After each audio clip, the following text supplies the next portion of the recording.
नमस्कार दोस्तों, uncle talk में एक बार फिर आप सबका स्वागत है। मित्रों, आज का जो पॉडकास्ट बना रहे हैं हम वर्तमान एजुकेशन सिस्टम पर बना रहे हैं और हमारा मकसद है कि ये जो एजुकेशन है ये व्यक्ति की लाइफ में कहाँ कैसे काम आती है, इस पर हम चर्चा करेंगे। तो आज हमारे साथ हैं निमिष चौरसिया जी, जो बीटेक आईटी से करे हुए हैं। उनसे पूछेंगे कि आपने जो एजुकेशन ली है वो आपकी वर्तमान उसमें कहाँ काम आ रही है और बच्चों के लिए एक बहुत अच्छी जानकारी भी मिलेगी। तो निमेश जी, सबसे पहले आपका बहुत बहुत स्वागत है अंकल टॉक में। निमेश जी, शुरुआत की करूँ तो यहीं से करता हूँ कि ये जो कॉलेज की जो एजुकेशन होती है ना, तो जब हम क्या ये स्किल दिला पाती है क्या?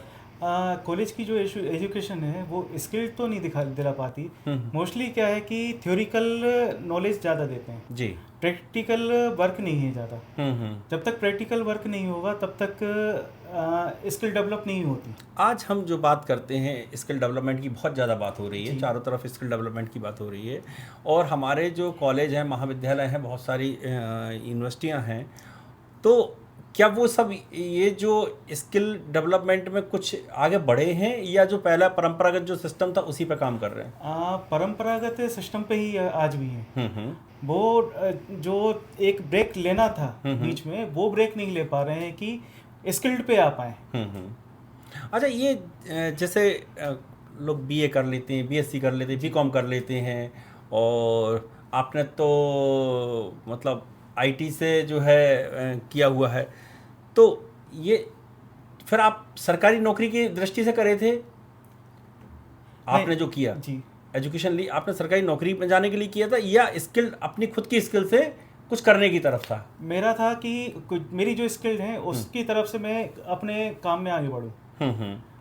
लेकिन क्या है, एजुकेशन सिस्टम में जो सब्जेक्ट पकड़ा रहे हैं बच्चों को, जो जैसे मैं कह रहा था बीए है, बीकॉम है, बीएससी है, तो ये कहाँ काम आते हैं? ये कहीं काम नहीं आते। आज कोई भी हिस्ट्री का जैसे सब्जेक्ट है वो कहाँ पे काम आ रहा है? कहीं नहीं आ रहा है। बच्चों को बस अकेले नॉलेज दे दिया है, उनके जो एग्जाम हो रहे हैं उसमें बस उन्होंने लिख दिया, बस वहाँ पे हो गया उनका। और उसके आगे में वो, आप कहीं बैंक में आपकी जॉब लग रही, वो चीज़ कहीं काम में नहीं आ रही है आपकी जी। आप कोई गवर्नमेंट सेक्टर में जा रहे हैं, वहाँ पे कोई काम में नहीं आ रहा आपके, कहीं वो काम में है ही नहीं है वो चीज़। तो क्या सुधार होना चाहिए? मैं चीज़ जो आपके दैनिक जीवन में जो चीज़ यूज़ हो उसमें आना चाहिए। जैसे आपका कंप्यूटर है, चलो ठीक है, कंप्यूटर सिस्टम में ठीक है, उसमें अकाउंटिंग हो गया, अकाउंटिंग में जो सॉफ्टवेयर हैं आजकल उनकी नॉलेज होना चाहिए। फिर बाद आपने में जो, जैसे मैं आपकी बात करूं, आपने बीटेक किया, हाँ, है ना, तो आईटी में किया बीटेक। जी जी। तो इसके पीछे आपने क्या सोच के किया था? मेरा यह था कि जो आईटी कंपनी से रिलेटेड जितने भी वर्क होते हैं, सॉफ्टवेयर डेवलपमेंट में हो गया, नहीं तो जैसे अभी मैं सीसीटीवी का वर्क कर रहा हूँ, वहाँ पे मेरे को नेटवर्किंग की भी पड़ती है ज़रूरत, वो कहीं ना कहीं तो वो वहाँ पे जाके काम आ जाती है। लेकिन उसमें भी यही रहा है कि जब मैंने खुद की तरफ से मैंने जो एफर्ट लगाए उसी तब से जाके आप मैं आगे बढ़ा बढ़ते हूँ। अच्छा, जब आप एक चीज़ बताइए, चूँकि बीटेक करने के बाद तो निश्चित तौर पे घर वालों की बड़ी अपेक्षाएं होती हैं कि बच्चा हमारा जॉब में जाए, कोई मल्टीनेशनल कंपनी में जाएगा या किसी और उसमें जाएगा, तो फिर आपने ऐसा कुछ तो किया नहीं, आपने खुद का अपना काम शुरू किया? नहीं, मुझे भी प्रॉब्लम आई। एक तरफ से समाज से देखा जाए तो वहाँ से भी प्रेशर था कि आप जॉब क्यों नहीं कर रहे हैं, घर से भी वही प्रेशर था। अब आके लोग बात कहेंगे तो वो घर से भी प्रेशर आता है कि नहीं तुम जॉब क्यों नहीं कर रहे हो। जॉब करा, लेकिन क्या है, जो मिलना चाहिए अपन को वो नहीं मिल रही चीज़। अब आप वर्तमान में जो काम कर रहे हैं, आप तो जॉब देने वाले बन गए हैं। हाँ। एक बात जो आपने अभी कहा, घर का प्रेशर होता है, वो बहुत बड़ी समस्या है जी। एजुकेशन जैसे ही बच्चा 12th करता है तो 12th के बाद रिश्तेदार कुछ बोलते हैं, हाँ, पड़ोसी कुछ बोलते हैं, यार दोस्त कुछ बोलते हैं, और हमारी जो कैपेसिटी है वो कुछ और होती है ना, और हम सभी के उसमें मिश्रण में ऐसे फंस जाते हैं कि जो हमें करना चाहिए था वो हम नहीं कर पाते। और फिर बीटेक करने के बाद भी यदि हमें अपना मतलब कहना चाहिए कि पर्सनल काम ही करना है या कोई छोटा मोटा काम में ही अपन लग जाना है, तो फिर बड़ी दिक्कत होती है। हाँ, बहुत दिक्कतें आती हैं। अब जैसे मेरे कुछ फ्रेंड हैं, वो आज बीटेक करने के बाद में बैंकिंग सेक्टर में, क्योंकि घर से वही प्रेशर कि नहीं आप जॉब करो। सामने वाले की नहीं है कि भाई नहीं मुझे नहीं करना, लेकिन वो ज़बरदस्ती करके उसमें जा रहे हैं। पढ़ाई में भी वही चीज़ हुई कि भाई उनको पहले जो नॉलेज मिलना चाहिए कि नहीं मुझे क्या चीज़ में इंटरेस्ट है, वो उसमें ना जाके वो बीटेक में आ गए। अब बीटेक उन्होंने कर लिया, अब मालूम पड़ रहा है कि उनसे वो चीज़ें नहीं बन रही हैं, जहाँ बढ़ना है वो साइड में नहीं जा पा रहे, अब वो दूसरी जगह चले गए। ये एक तरह से बच्चों के लिए तो बड़ी दिक्कत वाली चीज़ होती है। लेकिन अब हम यदि बात करें कि चूंकि आज भारत एक डेवलप हो रहा है और हमारी तुलना की जाती है चाइना से, और बार बार ये जैसे एक किसी बच्चे के लिए उलाहना दिया जाता है ना कि देखो शर्मा जी का बच्चा देखो, वर्मा जी का बच्चा देखो, वो कहाँ पहुँच गया और उसने कितनी तरक्की कर ली, उसके पैकेज कितना बड़ा है। तो ऐसे ही भारत के लिए भी उलाहना दिया जाता है कि आप चाइना को देखो, चाइना कितना डेवलप हो गया है ना, और चाइना ने कितनी ग्रोथ कर ली है। लेकिन यदि हम दोनों की का इंफ्रास्ट्रक्चर देखें और दोनों की राजनीतिक परिदृष्टि देखें तो दोनों अलग हैं, है ना। चाइना का मैं चूंकि सिस्टम राजनीतिक वाला वैसा नहीं है, तो वहाँ काम करने का तरीका अलग है। और भारत में राजनीतिक सिस्टम अलग है, तो उसके चलते काम करने की स्थिति बनती नहीं है। यहाँ तो फ्री वाला मामला ज़्यादा रहता है। तो ऐसी स्थिति में हम चाइना का मुकाबला कैसे कर पाएंगे? यहाँ पर अभी जो सिस्टम चल रहा है उसके हिसाब से कोई भी तुलना नहीं कर सकते हैं चाइना के बराबर होने की। आज भी अगर वो चालू अगर करने में आएंगे तो तकरीबन 50 से 100 साल का वक्त लग जाएगा डेवलप होने में। हाँ, मेन चीज़ क्या है, गवर्नमेंट की जो पॉलिसी है कि आदमी को फ्री में बांट रहे हैं हर चीज़। फ्री में बांटने में क्या हो जाता है, आदमी एकदम आलसी हो जाता है, वो कुछ सोचता नहीं है कि क्या करना क्या नहीं करना, बैठे बैठाएगा उनको मिल रहा है। जब तक नई पीढ़ी जो आ रही है वो खुद की स्किल डेवलप ना करे, सोचे नहीं कि मैं क्या करना चाहता हूँ क्या नहीं करना, तो वो स्किल डेवलप करे कैसे? क्योंकि उसको तो जो एजुकेशन सिस्टम है उसमें जो कंटेंट है बुक्स का या अपना एजुकेशन का जो कंटेंट है, वैसे जो नई NEP वाली जो एजुकेशन पॉलिसी आई है उसमें उन्होंने सुधार किया है बहुत सारी चीज़ें। अब चूँकि 6th क्लास से लेके शुरू कर रहे हैं, लेकिन जो सिस्टम अपना था कि वो सिस्टम में कहीं कुछ करने का तो कुछ था ही नहीं, लिखने का था। मेन चीज़ क्या है कि जो नर्सरी से लेके 6th 7th क्लास तक के जो हैं उनके लिए कि जो आपकी लैंग्वेज रहती है वही साथ में कम्युनिकेशन स्किल है, उनका काम करना चाहिए उस चीज़ पे। कोडिंग है, IT है, ये AI है। फिर उसके बाद में जो 8th क्लास से आता है तो उन लोगों के लिए थोड़ा ये करना चाहिए कि भाई आपका इंटरेस्ट किस चीज़ में जा रहा है, तो उसके हिसाब से उनके लिए अलग से कोर्स डेवलप करना चाहिए कि उसमें वो जाके अपना आगे करियर डिसाइड कर सके। बच्चों को जब 8th 9th क्लास से वो चीज़ अगर मिलती है तो उनके लिए एक लंबा टाइम पीरियड मिलता है उस चीज़ में जाने के लिए। ठीक बात कर रहे हैं।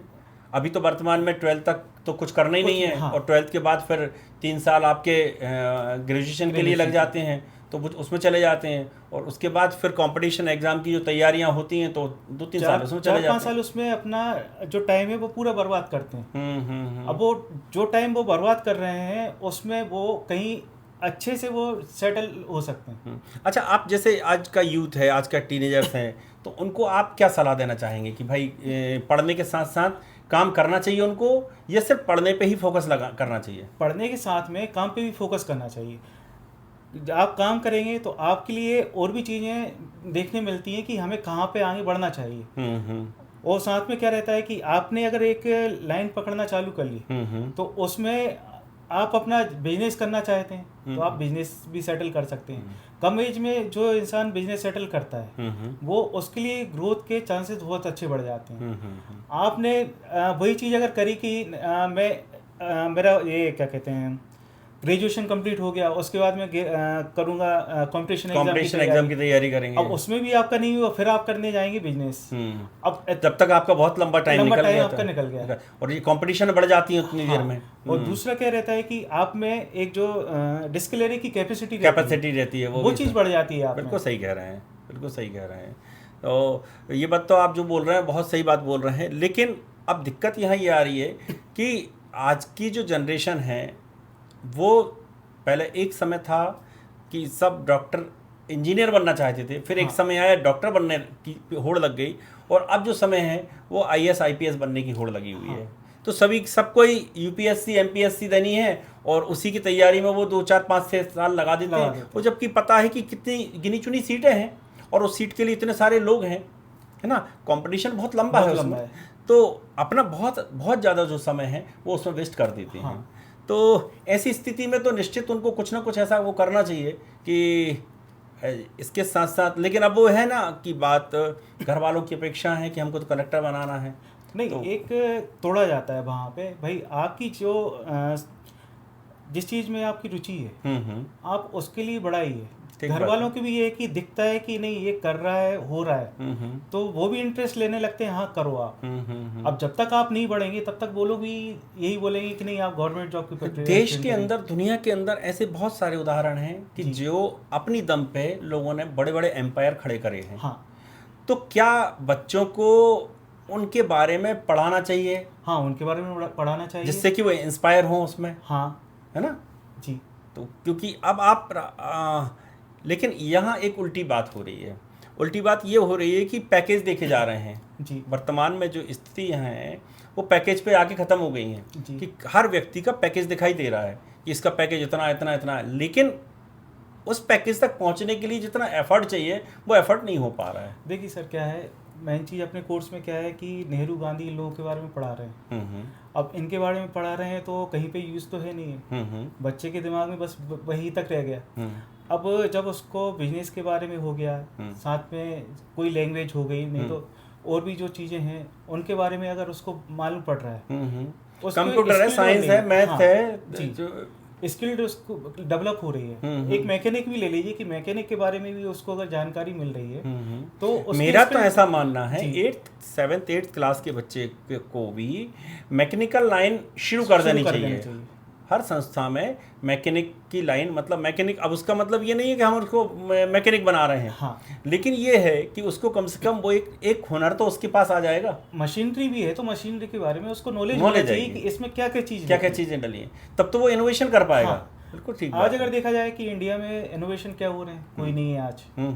पहले जो था कि हाँ डेवलप हो रही थी चीज़ें, आज के टाइम में कुछ भी नहीं है। और रहा पैकेज के बारे में, पैकेज आपका तभी बढ़ता है जब आप पे ज़्यादा स्किल्ड हो।